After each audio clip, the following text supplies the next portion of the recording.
Good morning dear students.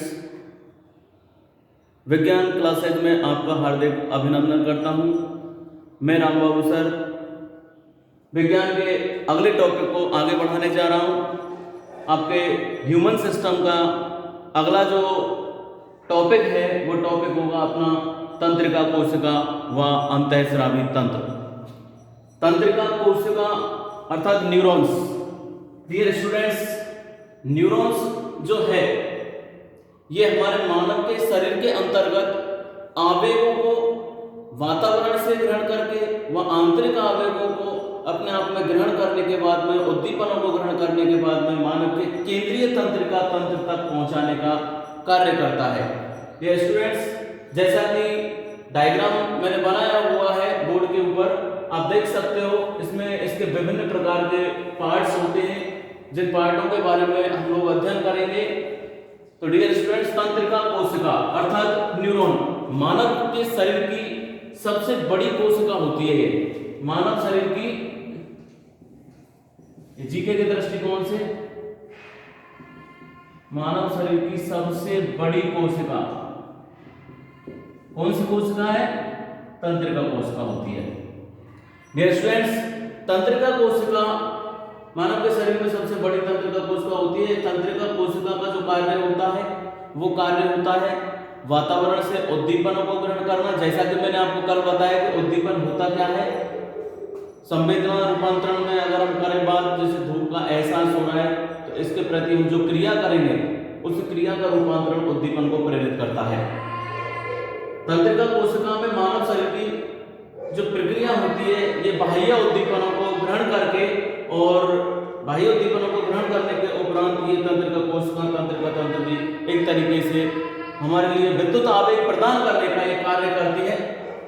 मानव के शरीर की तंत्रिका कोशिका जो होती है, तो ये तंत्रिका कोशिका जो होती है वो तंत्रिका तंत्र की, ये क्या है? तंत्रिका तंत्र की संरचनात्मक व क्रियात्मक इकाई होती है। मानव शरीर की तंत्रिका तंत्र की, अब हमने पिछले उसमें पढ़ा था तंत्रिका तंत्र और आज हम पढ़ रहे हैं तंत्रिका कोशिका। तो तंत्रिका कोशिका की जो संरचनात्मक और क्रियात्मक जो इकाई होती है तंत्रिका तंत्र की, वो तंत्रिका कोशिका होती है।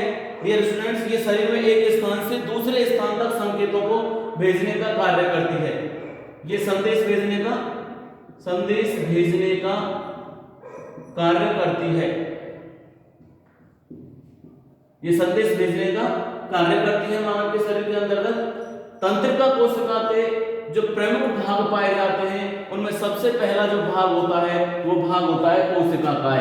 ये जो पूरा भाग बना हुआ है डियर स्टूडेंट, ये जो पूरा भाग बना हुआ है ये भाग इसका क्या है? पूरा कोशिका काय, यानी कि कोशिका का शरीर।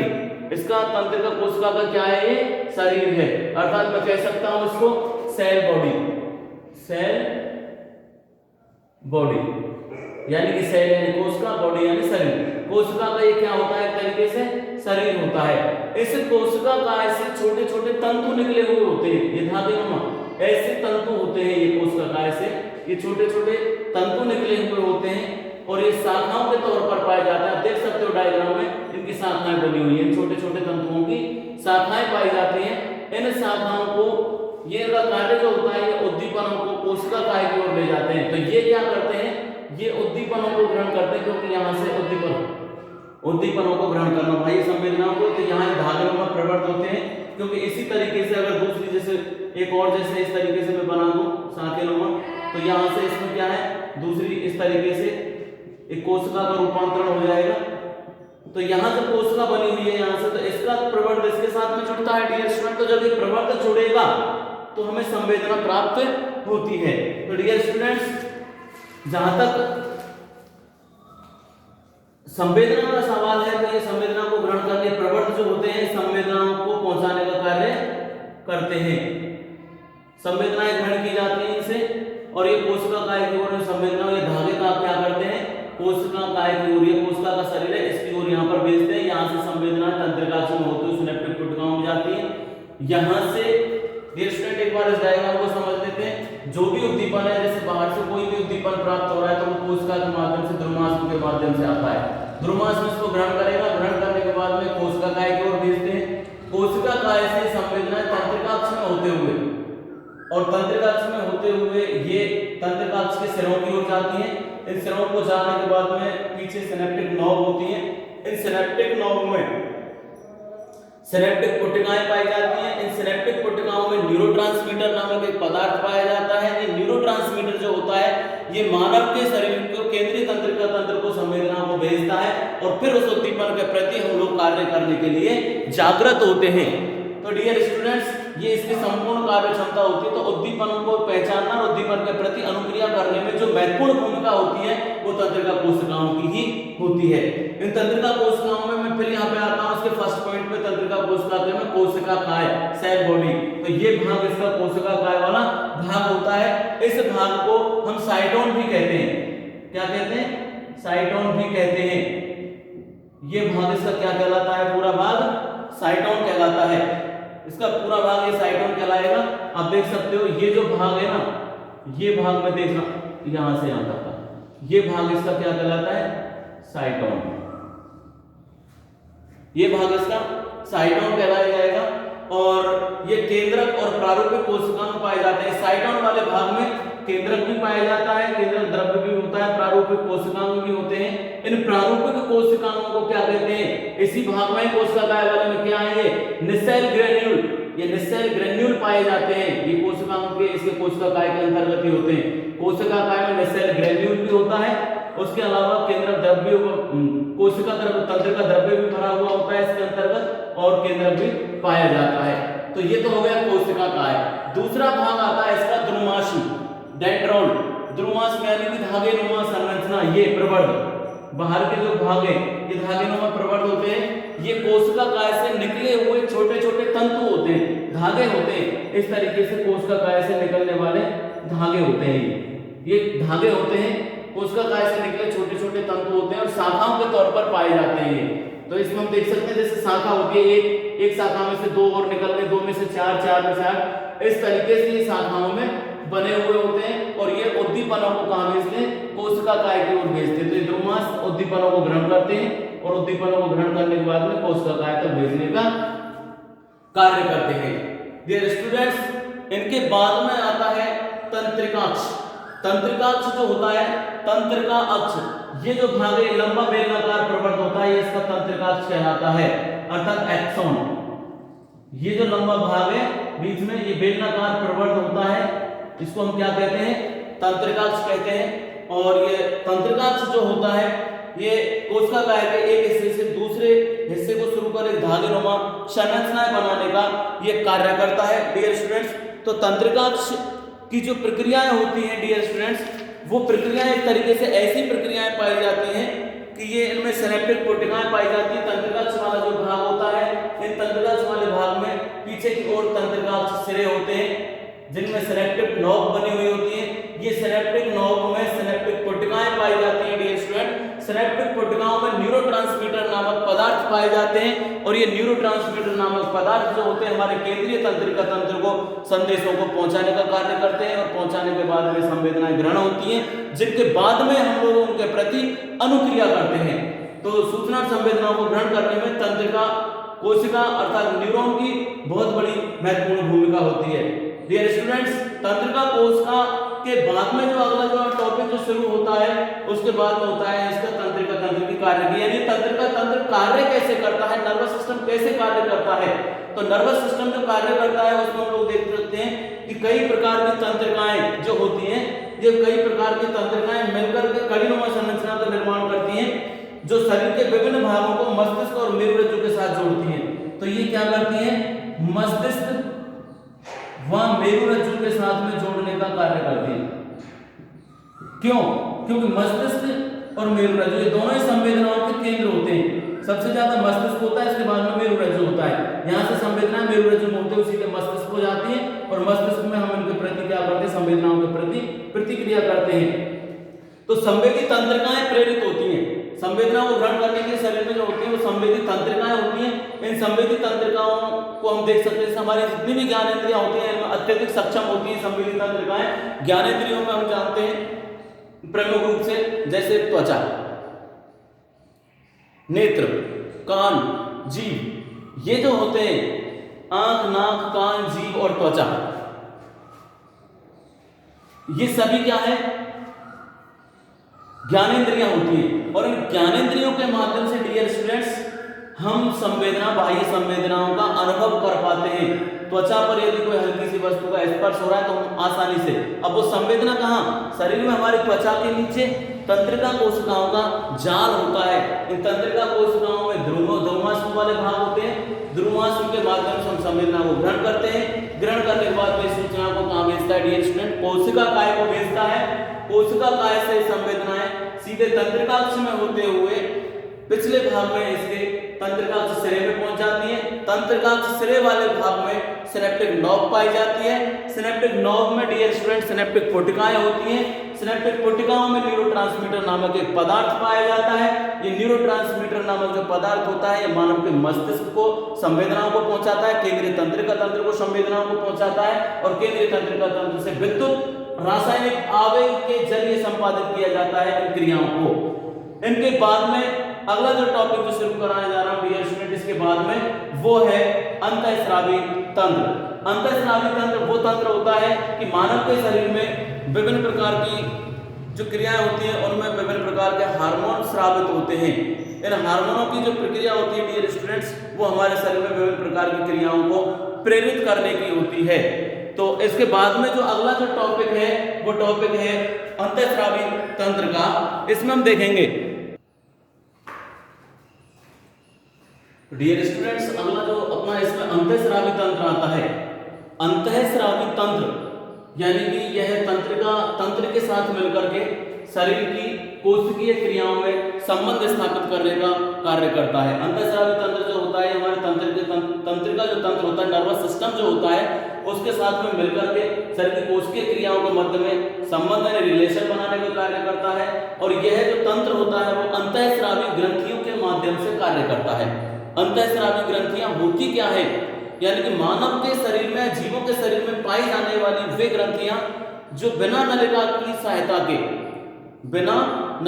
सहायता के सीधे रुधिर में ही हार्मोनों को स्रावित कर देती हैं। ऐसी ग्रंथियां अंतःस्रावी ग्रंथियां या नलिका विहीन ग्रंथियां कहलाती हैं। ये स्टूडेंट मैं एक बार फिर परिभाषित कर रहा हूं अंतःस्रावी तंत्र को। ऐसी ग्रंथियां जो जीवों के शरीर में बिना नलिका की सहायता के सीधे ही रुधिर में हार्मोनों का स्रावण करती हों, ऐसी ग्रंथि को अंतःस्रावी या नलिका विहीन ग्रंथियां कहते हैं। जीवों के शरीर में अर्थात मानव के शरीर में जो पाई जाने वाली प्रमुख ग्रंथियां हैं, इन ग्रंथियों में डियर स्टूडेंट्स मैं सबसे पहले बात करना चाहूंगा हाइपोथैलेमस ग्रंथि की। डियर स्टूडेंट हाइपोथैलेमस जो ग्रंथि होती है ये मानव के अग्र मस्तिष्क वाले भाग में होती है। अग्र मस्तिष्क वाले भाग में जो भाग होता है डायेंसेफेलॉन, अग्र मस्तिष्क के भाग में डायेंसेफेलॉन वाला जो भाग होता है इसके आधार भाग पर स्थित होती है। आधार भाग पर स्थित होती है, ये ध्यान रखना है। हाइपोथैलेमस ग्रंथि मानव के मस्तिष्क में पाई जाने वाली ग्रंथि होती है और ये ग्रंथि मानव का जो अग्र मस्तिष्क वाला जो भाग होता है इसमें भाग होता है डायेंसेफेलॉन और डायेंसेफेलॉन वाले के आधार भाग में ये अग्र मस्तिष्क में पाई जाने वाली ग्रंथि है। डियर स्टूडेंट इसके बाद में ये जो ग्रंथि है, इस ग्रंथि की अगर हम बात करें तो ये मुख्य रूप से हमारे शरीर में जो पीयूष ग्रंथि द्वारा स्रावित होने वाले जो हार्मोन होते हैं उन हार्मोनों पर ये नियंत्रण करने का कार्य करती है। पीयूष ग्रंथि द्वारा स्रावित होने वाले हार्मोनों पर नियंत्रण करती है। इसलिए पीयूष ग्रंथि को हम क्या कहते हैं? मानव के शरीर की जो पीयूष ग्रंथि होती है, पीयूष ग्रंथि को कहा जाता है मास्टर ग्रंथि। और ये मास्टर ग्रंथि पर नियंत्रण कौन रख रहा है? हाइपोथैलेमस। इसलिए जो इस पर भी नियंत्रण रखने वाली ये ग्रंथि क्या हो गई? इसको हम क्या बोलेंगे? हेडमास्टर ग्रंथि। हेडमास्टर या मास्टर ग्रंथि भी कहते हैं इसको। किसको? हाइपोथैलेमस को। हाइपोथैलेमस मास्टर ग्रंथि कहलाता कहलाती है। ये अग्र मस्तिष्क के डायसेफेलोन वाले आधार भाग में पाई जाती है। पीयूष ग्रंथि द्वारा स्रावित होने वाले हार्मोन पर इसका नियंत्रण करने का कार्य होता है। 2 प्रकार के हार्मोन प्रेरित करती है। पहला हार्मोन है मोचक हार्मोन और दूसरा है निरोधी हार्मोन। मोचक हार्मोन क्या करता है, पीयूष ग्रंथि द्वारा जो स्रावित होने वाले हार्मोन होते हैं, पीयूष ग्रंथि को हार्मोन स्राव करने के लिए प्रेरणा जागृत करती है। मोचक हार्मोन क्या करती है, पीयूष ग्रंथि द्वारा जो हार्मोन स्रावित होते हैं उनके लिए प्रेरणा जागृत करने का कार्य करते हैं, हार्मोन को स्रावित करने के लिए प्रेरित करना।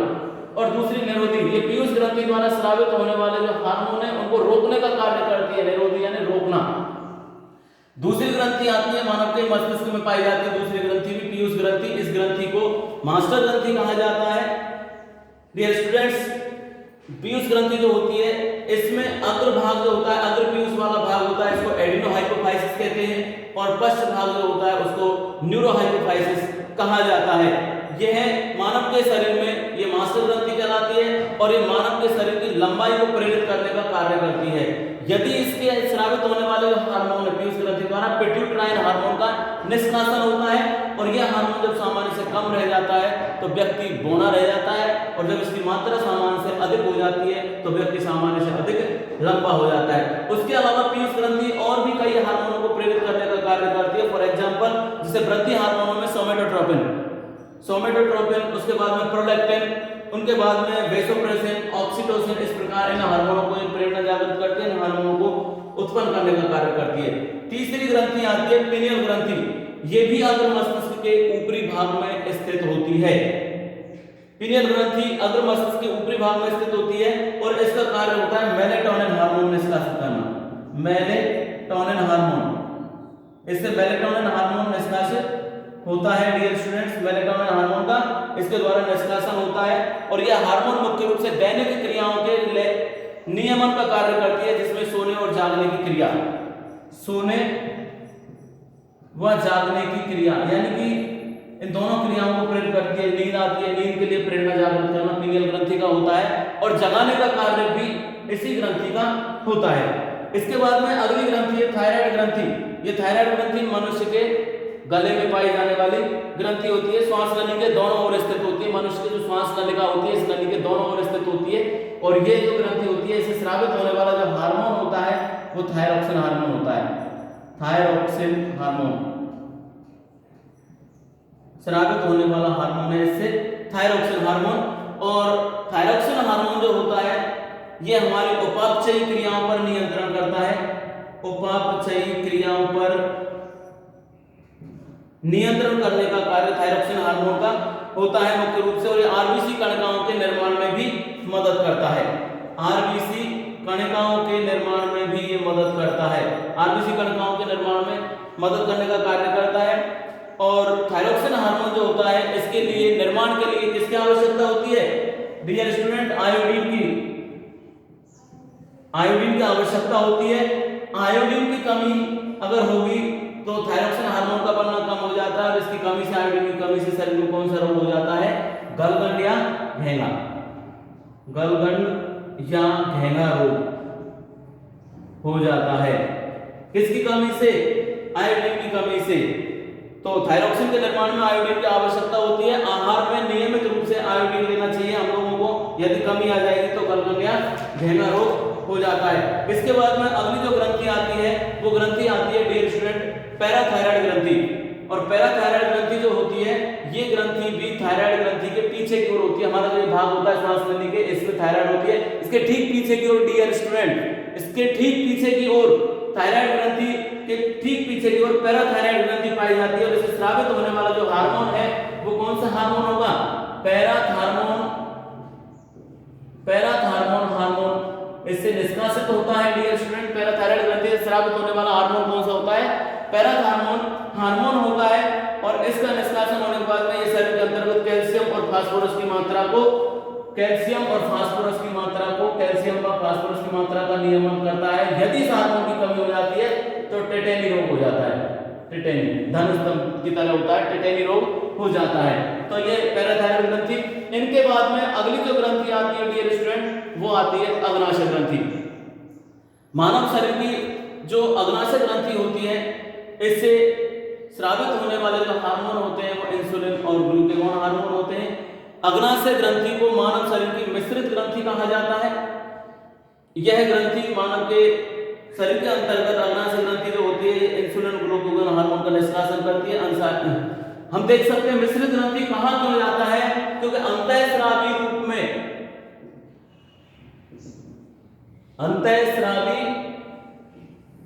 रूप में कौन से हार्मोन निष्कासित करते हैं, इंसुलिन और ग्लूकागोन, और बहिस्रावी रूप में अग्नाशयी रसों का निष्कासन करती है। इसलिए अंतःस्रावी निष्कासन भी होता है, बहिस्रावी निष्कासन भी होता है। इसलिए अग्नाशय ग्रंथि को डियर स्टूडेंट मिश्रित ग्रंथि कहा जाता है। ये मानव के शरीर में क्या होता है इनमें कि मानव के शरीर के अंतर्गत अग्नाशय ग्रंथि के द्वारा जैसे ग्लूकोज जो होता है उस ग्लूकोज का ग्लाइकोजन में परिवर्तन करना कौन करता है, इंसुलिन हार्मोन। अब ये इसको ग्लूकोज जो है उसका ग्लाइकोजन में परिवर्तित करने का कार्य करता है इंसुलिन हार्मोन, और ग्लाइकोजन को ग्लूकोज में परिवर्तित करने का कार्य करता है ग्लूकागोन। अब यदि इनमें से कोई भी हार्मोन यदि कम या ज्यादा हो जाता है, उदाहरण के तौर पे यदि इंसुलिन हार्मोन अगर कम हो गया तो ग्लाइकोजन की मात्रा बढ़ जाएगी, ग्लूकोज की मात्रा बढ़ जाएगी। यदि ग्लूकागोन कम हो गया तो ग्लाइकोजन की मात्रा बढ़ जाएगी।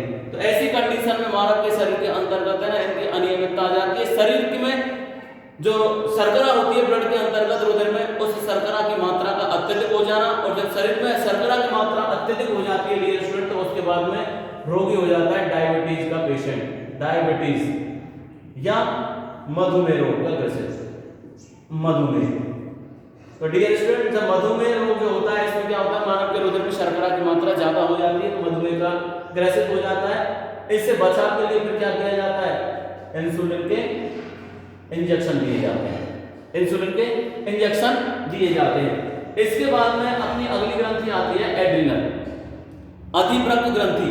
एड्रिनल ग्रंथि जो होती है ये मानव के वृक्कों के ऊपर स्थित होती है। मनुष्य का जो वृक्क वाला जो भाग बताया था हम लोगों ने, उस वृक्क का ऊपरी भाग जो ये है इस भाग पर अधिवृक्क ग्रंथि पाई जाती है, इसलिए इसको एड्रिनल ग्रंथि कहते हैं। ये मानव के शरीर के अंतर्गत अधिवृक्क ग्रंथि जो होती है, इस ग्रंथि ये वृक्कों के ऊपर होती है और दो प्रकार के हार्मोनों का निष्कासन करती है, एड्रिनलिन और नॉर एड्रिनलिन।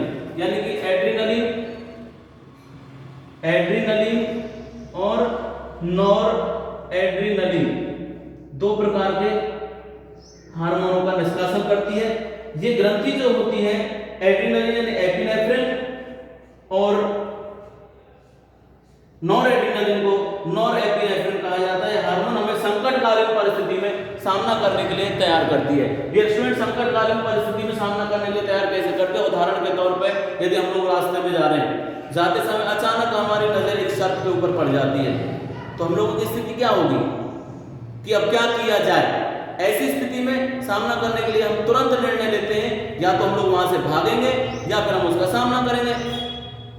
ये कंडीशन जो होती है यानी कि तुरंत सामना करने के लिए तैयार करना, संकटकालीन परिस्थिति में सामना करने के लिए हमें तैयार करती है, इसलिए इसको हम संकटकालीन ग्रंथि के नाम से भी जानते हैं। एड्रिनलिन हार्मोन, एड्रिनलिन ग्रंथि को इसको करो या मरो हार्मोन से स्रावित होने वाला हार्मोन करो या मरो हार्मोन कहलाता है, इसलिए इस ग्रंथि को करो या मरो ग्रंथि भी कहते हैं। आपातकालीन ग्रंथि के नाम से भी जाना जाता है। अगली है थाइमस ग्रंथि। मानव के शरीर में अगली जो ग्रंथि पाई जाती है थाइमस ग्रंथि, और थाइमस ग्रंथि जो होती है यह ग्रंथि महाधमनी के ऊपरी भाग में स्थित होती है। यह कहां होती है, महाधमनी के ऊपरी भाग में, महाधमनी के ऊपरी भाग में ये स्थित होती है थाइमस ग्रंथि। और इसे स्रावित होने वाला जो हार्मोन होता है वो थाइमोसिन होता है। स्रावित होने वाला हार्मोन कौन सा है, थाइमोसिन हार्मोन का निष्कासन होता है थाइमस ग्रंथि से। ये पेप्टाइड हार्मोन का निष्कासन करती है और ये छोटे बच्चों में सर्वाधिक विकसित होती है, छोटे बच्चों में विकसित होती है। ये धीरे धीरे उम्र बढ़ने के साथ साथ डियर स्टूडेंट जैसे जैसे एज बढ़ती जाती है, बच्चा बढ़ता चला जाता है, तो ये ग्रंथि जो होती है वो धीरे धीरे विलुप्त होती चली जाती है। इसके बाद में वृषण और अंडाशय, ये दोनों ग्रंथियां जो हैं इनके बारे में हम लोगों ने पहले भी अध्ययन किया है डियर स्टूडेंट्स। वृषण और अंडाशय दोनों ग्रंथियां जन्म ग्रंथि होती हैं, और इनमें वृषण जो ग्रंथि होती है ये नर जन्म ग्रंथि कहलाती है और एक विशेष प्रकार का हार्मोन का निष्कासन करती है, इसको टेस्टोस्टेरोन हार्मोन कहते हैं। वृषण ये टेस्टोस्टेरोन हार्मोन का निष्कासन करती है शरीर के अंतर्गत, नर जनन ग्रंथि कहलाती है, और ये शुक्राणुओं का निर्माण करती है, शुक्राणुओं का निर्माण करती है। दूसरी है अंडाशय, अंडाशय द्वारा जो होती है, इनके द्वारा जो जनन हार्मोन होता है वो एस्ट्रोजन होता है, एस्ट्रोजन, और ये अंडाणुओं का निर्माण करती है। तो वृषण नरजनन ग्रंथि होती है, ये टेस्टोस्टेरोन हार्मोन का निष्कासन करती है, हार्मोन के द्वारा शुक्राणुओं का निर्माण होता है। अंडाशय जो होती है ये मादा जनन ग्रंथि होती है, एस्ट्रोजन हार्मोन का निष्कासन करती है और ये अंडाणुओं का निर्माण करने का कार्य करती है। इनके बाद में मादा के अंतर्गत ये मासिक चक्र का नियंत्रण और गर्भधारण की जो क्षमता होती है उसके लिए भी प्रेरणा जागृत करती है। डियर स्टूडेंट, इसके बाद में अपने जो अभ्यास प्रश्न है बुक्स की बुक देखें, उसमें अभ्यास प्रश्नों को हल करने का प्रयास करें। और ये चैप्टर, दूसरा जो चैप्टर है मानव का, मानव तंत्र, ये पूरा हो चुका है। डियर स्टूडेंट्स, इस चैप्टर के अभ्यास प्रश्नों को आप घर पर हल करने का प्रयास करें। यदि कोई अभ्यास प्रश्न आपकी समझ से बाहर है तो उसके लिए आप मुझसे मेरे नंबर, पर्सनल नंबर 7976781738 पर भी संपर्क कर सकते हैं। आशा करता हूं ये चैप्टर आपको समझ में आ गया होगा। घर पर रहें, सुरक्षित रहें और घर पर रहने के साथ साथ नियमित रूप से आप लोग अध्ययन करें। धन्यवाद। यहाँ से आगे का जो चैप्टर है वो मैं अगले चैप्टर में अगले दिन कराऊंगा। धन्यवाद।